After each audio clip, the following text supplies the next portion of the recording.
నమస్తే. ఇన్నాళ్ళు నన్ను సపోర్ట్ చేస్తూ, ఎంకరేజ్ చేస్తూ మీ ప్రేమని నాకు అందిస్తున్న ప్రతి ఒక్కరికి కృతజ్ఞతలు. అలాగే ఈ వీడియో కూడా ఖచ్చితంగా మీకు ఉపయోగపడుతుంది. లైక్, షేర్ అండ్ సబ్స్క్రైబ్ చేసి మీ సపోర్ట్‌ని నాకు అందించండి. అలాగే ఈ వీడియో పట్ల మీకున్న అభిప్రాయాన్ని కామెంట్ సెక్షన్‌లో కామెంట్ చేసి తెలియజేయండి. ఇప్పుడు వీడియోని చూద్దాం. నమస్తే. Welcome to our channel. నేను కుప్పా పద్మిని. ప్రస్తుతంతో పాటు ప్రముఖ ఆధ్యాత్మికవేత్త, జ్యోతిష పండితులు, అమ్మవారి సేవకులు, దత్త గణపతి ఉపాసకులు మురళీధర శర్మ గారు మనతో పాటు ఉన్నారు. మాట్లాడదాం. నమస్కారం అండి. మహాదేవ శ్రీమాత్రే నమః. మురళి గారు ఈశ్వర సేవలోనే ఉన్నారు. ప్రతినిత్యం కూడా నేను చాలా సార్లు చెప్పి ఉన్నాను. ఈశ్వరుణ్ణి చాలా చాలా అందంగా అలంకరిస్తారు మీరు. అలంకారం మనం అరుణాచలంలో చూస్తాము. అది బహుశా మీ గుడిలోనే అనుకుంటా. ప్రతిరోజు మీ స్టేటస్లు అవి చూస్తుంటే చాలా చక్కగా అలంకరిస్తారు. అద్భుతం. అద్భుతంగా. అంటే బిడ్డలానే చూస్తున్నారు ఆయనని. అంతేనా? అసలు ఆ హ్మ్. అలంకరణ చేసేటువంటి సందర్భంలో ఆ ఫీల్ వేరే ఇక. అవును. మీ మీ అమోఘం. ఈశ్వరుడికి. అద్భుతం. అంటే ఇక చాలిగా ఈ జీవితం ఇప్పుడు ఆ! ఎన్నో కూడా చాలా వీడియోలో కూడా నేను చెప్పడం జరిగింది. హ్మ్. మనకు కుబేరుడు ఎంతో కూడా కుబేరుడే ఇక.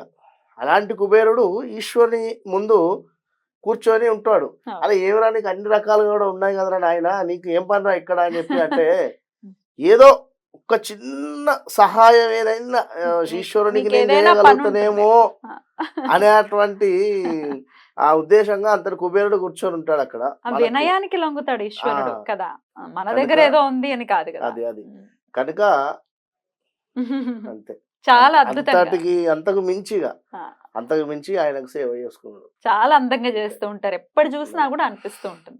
ఈశ్వరుడికి ఇంత అలంకారం. ఆ అలంకారం విష్ణువు మనం అవును. చూస్తూ ఉంటాం. కానీ ఈశ్వరుడు వెంకటేశ్వర స్వామికి అలంకార ప్రియుడు. ఆ! ఈశ్వరుడు ఏమిటి అంటే అభిషేక ప్రియుడు.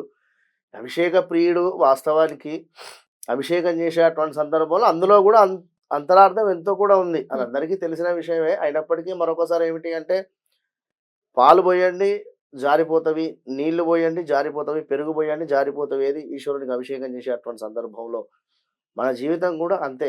జారిపోతుంది. అహంకారంతో ఆ! ఉన్నా అది విడిచిపెట్టుకోవాలి, జారిపోవడము. యవ్వనంగా ఉన్నాము అని గర్వంగా ఉన్నా కూడా జారిపోవడమే. హ్మ్. ఇంకా ఇలా ఏదైనా కూడా అందులో అంతటి అంతరార్థం ఉంది. కనుక ఏదో మనం అభిషేకం చేసిన తర్వాత, అలంకరణ చేసిన తర్వాత మనం ఎన్ని అభిషేకాలని చేయనివ్వండి. అలంకరణ చేసిన తర్వాత మళ్ళా నెక్స్ట్ వచ్చేటువంటి వారు ఏమిటి? నీళ్లు పొయ్యాలనే ఆలోచనతోనే వస్తారు వాళ్ళు. హ్మ్.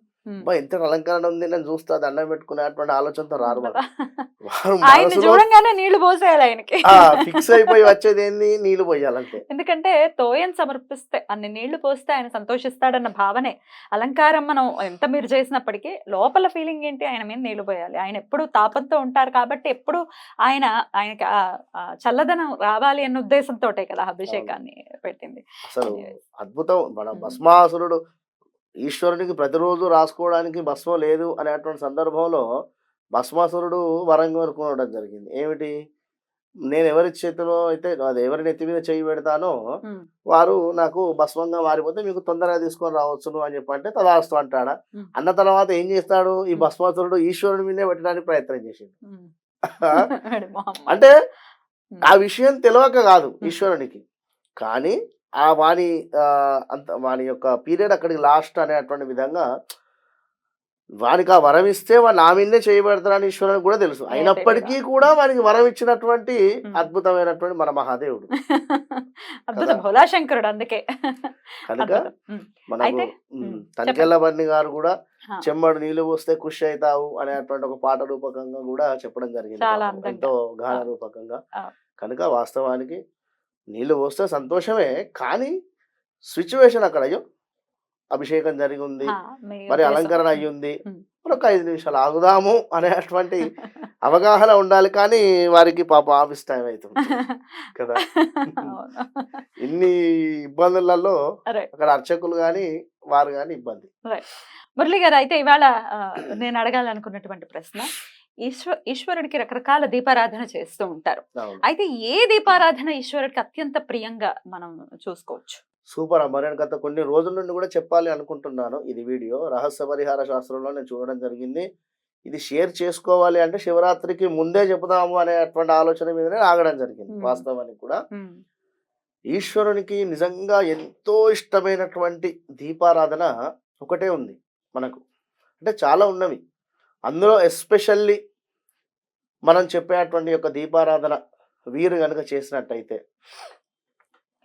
ఈశ్వరుడు ఎంతో కూడా మురిసిపోతాడు. ఇప్పుడు ఇక్కడ చాలా సందర్భాలలో చాలా మంది కూడా చెప్తూ ఉన్నారు. కొన్ని కొన్ని సందర్భాలు అంటే ఏమిటి?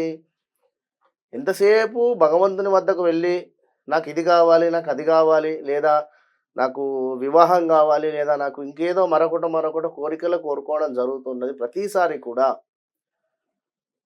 మనం ఎప్పుడైతే ఎదుటివారి కోసము ఒక కోరిక కోరుకుంటామో, అంటే నా తండ్రి బాగుండాలని కానీ, లేదా నా తల్లి బాగుండాలని కానీ, లేదా మా అన్నయ్య బాగుండాలని కానీ, లేదా ఇట్లా మీ గురించి మీ భార్య ఎట్లాగో కోరుకుంటుంది. నా భర్త బాగుండాలని కానీ, నా కుటుంబం ఏ భార్య అయినా బాగుండాలని ఖచ్చితంగా కూడా. అయితే ఇక్కడ మనం ఏమిటి అంటే ఇప్పుడు ఉన్నటువంటి సిచ్యువేషన్‌లో స్వార్థమే, సంతోషమే. అంటే మన గురించి మనం కాకుండా ఎవరు కోరుకోలేము. కానీ నేననేది ఏమిటి అంటే కొంచెం డిఫరెంట్‌గా, అంటే మీ కుటుంబంలో ఎవరికైనా బాగాలేదు, వారికి బాగుండాలి అని చెప్పి అంటే అంతటి మనస్సు కూడా మనకుండాలి అని చెప్పడం జరుగుతుంది. కనుక ఇంతసేపు మనమే అనేటువంటి విషయం కాకుండా మనకు తోడబుట్టినటువంటి వారందరూ కూడా ఉన్నారు. కనుక వారందరినీ కూడా మనసులో ధ్యానం చేసుకొని చక్కగా కూడా ఈ యొక్క దీపారాధన చేసినట్టయితే ఈశ్వరుడు సంతోషిస్తాడక్కడ. పరోపకారం ఆ! చేయటం. కనుక ఏం లేదండి, ఒక కొబ్బరికాయను, చక్కటి కొబ్బరికాయను తీసుకొని దానిని చక్కగా కూడా రౌండ్ షేప్‌గా పగిలేటువంటి విధంగా పగలగొట్టేసేయండి కొబ్బరికాయను. హ్మ్. ఆ యొక్క జుట్టు తీసేయండి. వెనకాల ఉండేటువంటి పీచును తీసేసి 2 కొబ్బరికాయలను తీసుకోండి. హ్మ్. ఒకటి ప్లేట్‌లో చక్కగా కూడా బియ్యాన్ని పోసుకోండి. ఈ 2 కొబ్బరిని ఆ యొక్క ప్లేట్‌లో ఉంచండి. హ్మ్. ఏది బియ్యం మీద. ఉంచేసి చక్కగా కూడా చుట్టూ గులాబీ పూలతో అలంకరింపజేసుకోండి. ఈ యొక్క కొబ్బరికి కూడా పసుపుతో చక్కగా కూడా రాసుకొని, గంధము, కుంకుమతో కూడా అలంకరింపజేసేసుకొని, మీరు ముందు ఈశ్వరుని యొక్క ఫోటో, ఇదెక్కడో దేవాలయానికి వెళ్లి గాని, ఏ రావి చెట్టు కిందనో గాని, మరెక్కడో అవసరం లేదు. మీ ఇంట్లోనే మీరు ప్రతిరోజు చేసుకున్న అద్భుతమైనటువంటి ఫలితం ఉంటుంది. లేదా ఒక సోమవారం చేసుకున్నా కూడా ఈశ్వరుని యొక్క అనుగ్రహం ఉంటుంది. ఒకటే కొబ్బరికాయ 2 చెక్కలొస్తాయి. ఒక అవును. దాంట్లోనే అంటున్నారా? 2 కొబ్బరికాయలు 2 చెక్కలంటున్నారా? ఒకటే కొబ్బరికాయ 2 2 చెక్కలు. చెక్కలొస్తాయి. 2 సెపరేట్‌గా ఇప్పుడు దీపాలు. ఉదాహరణకు నిమ్మకాయని ఏ విధంగా అయితే కట్ హ్మ్. చేస్తున్నామో, 2 సెపరేట్. నిమ్మకాయలను కూడా నిమ్మకాయ దొప్పల దీపారాధన చేస్తుంటాం కదా! అదే విధంగా కొబ్బరికాయ. ఒక కొబ్బరికాయను మనం పగలగొట్టాము, 2 వక్కలయింది చక్కగా కూడా గుండ్రగా. దానిలో మనకు నువ్వుల నూనె పోసేయండి. హ్మ్. ఇది అలంకరణ అయిన తర్వాత. నువ్వుల నూనె పోసిన తర్వాత 3 వత్తులు వేయండి. 3 వత్తులు. అంటే ఒకటి కలుపుకొని ఒక వత్తి. అంటే 2 వత్తులు కలిపి ఒకటి, 2 వత్తులు కలిపి ఒకటి, 2 వత్తులు కలిపి ఒకటి. ఇట్లా 3. 1, 2, 3. 1, 2, 3. ఈ విధంగా ఆ యొక్క 3 వత్తులు వేసి మూడింటిని కూడా వెలిగించండి. వెలిగించి ఏది ముందు ఈశ్వరుని యొక్క ఫోటో, ఈ యొక్క దీపారాధన అంతే. ఈ దీపారాధన చేసి ఇక మీ ఓపిక. ఓకే. అయితే ఆ విధంగా దీపారాధన ముందు కూర్చొని చక్కగా కూడా మనకు ఓం నమః శివాయ అనేటువంటి పంచాక్షర మంత్రం గాని, లేదా ఆహ్, కుదిరితే విష్ణు సహస్రనామాలు చదవండి. సూపర్ ఉంటుంది. విష్ణు సహస్రనామాలు చదువుకున్నా, లేదా ఓం విష్ణవే నమః అనేటువంటి మంత్రాన్ని చదువుకున్నా, లేదా ఓం నమః శివాయ అనుకున్నా కూడా సరిపోతుంది. కనెక్ట్ కండి చక్కగా కూడా. మీకు ఎంతసేపు కూడా నాకిది బాలేదు, ఈరోజు బాలేదు, నిన్న బాలేదు, లేదు నేను ఏ పని అనుకున్నా అవ్వటం లేదు, లేదు మా వ్యాపారం సరిగ్గా సాగడం లేదు. ఇవన్నీ పిచ్చి విషయాలు బంద్ చేయండి. ఇవన్నీ ఇట్లా అంటున్నా అని కాదు. మీ వయసెంత? ఆల్‌మోస్ట్ 60+ అయిందనుకోండి. ఎన్నో కూడా అవరోధాలు గాని, మంచి చెడులు అన్నీ చూసుకొనుంటారు ఇప్పటికి. ఇప్పుడు 20 ఇయర్స్ ఉన్నవారు ఎవరు చేయలేరు మనం చెప్పింది.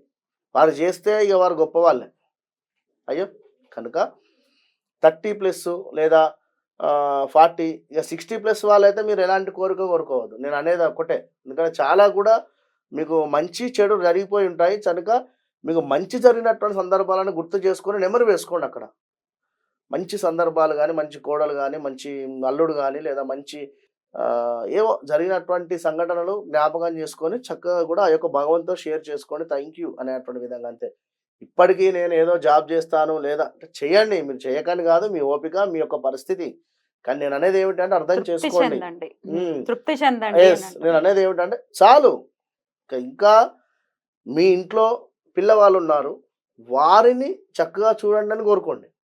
లేదా మీ మనవళ్ళుంటే వారిని చక్కగా విద్య రావాలని చెప్పి కోరుకోండి. ఇలా నేననేది. ఈ యొక్క 40+ ఉండేటువంటి వారు కానీ 30+ ఉండేటువంటి వారు కానీ చక్కగా కూడా ఈశ్వరుని యొక్క ఈ ఆరాధన చేసుకుంటూ మంత్రాన్ని ఓం నమ శివాయ అనేటువంటి మంత్రాన్ని చదువుకుంటూ ఏదైనా కోరిక కోరుకుంటూ ఉండండి. రైట్. ఏ రోజు చేయమంటారండి ఇది? ఇది శివరాత్రి రోజు మొదలు పెట్టవచ్చును. శుక్రవారము చక్కగా కూడా పొద్దున్న అండి లేకపోతే ఎప్పుడు? మామూలుగా ఇక మనకు ఇంట్లో పని అయిపోయిన తర్వాత మొదలు పెట్టండి. ఉమ్. దీనికి ఈ సమయం ఆ సమయం అనేటువంటిది ఏది ఎప్పుడైనా లేదు. చేసుకోవచ్చు. తప్పకుండా చక్కగా ఒక హాఫ్ అన్ అవర్ మైండ్ ఫ్రెష్గా ఇక ఉంది అనుకునేటువంటి సందర్భంలో మొదలు పెట్టండి ఇది. రైట్. ఎందుకంటే మధ్యలో లేవకుండా ఉమ్. అన్ని కూడా అరేంజ్ చేసి పెట్టుకొని దీపారాధన చేసి ఒక 10-15 నిమిషాలు జపం చేసుకోండి. రైట్. అంతే. మనం మనం మనం అని ఎన్నాళ్ళు ఇలా మనం మనం రైట్ అండి. అంతే. చాలా చక్కగా వివరించారు. Thank you so very much అండి. నమస్తే. మహాదేవ.